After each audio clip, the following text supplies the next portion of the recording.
It is December 1st, which means it's everyone's favorite time of the month, end of the month review for November 2023.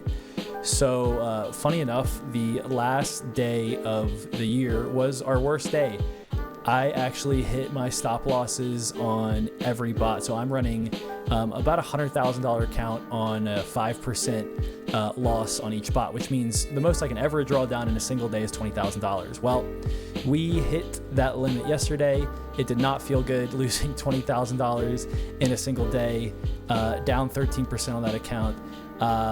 But the importance is that, trading's not about the day-to-day wins or losses. It's really about the aggregate. And this is why I really like looking at it from a monthly perspective. So we took two really nasty days. $30,000 loss in the last 2 days of November.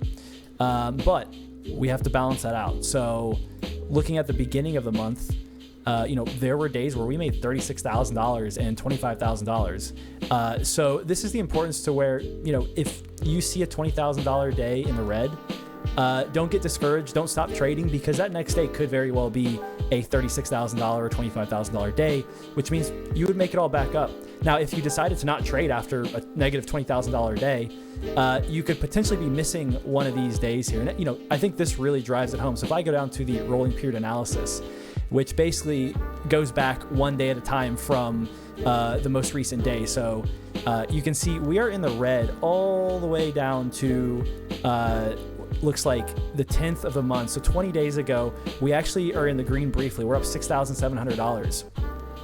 But we continue down into the negatives as we get closer to the beginning of the month.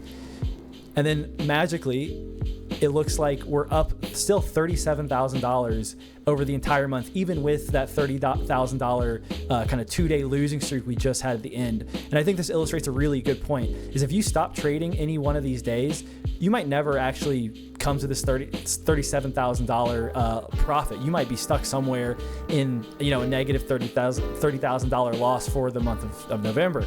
So this just illustrates a really important point. Don't give up. Be persistent. The good comes with the bad, and don't touch your positions, whether it's in the green or in the red. We have had quite a few clients asking about cutting profits when let's say they're $5,000 up in a day. That might feel good in the short term, but you would have never had these $36,000, $25,000 days if you had done so. And so your month would look very different from this, most likely be in the red if you did something like that. So stick with it.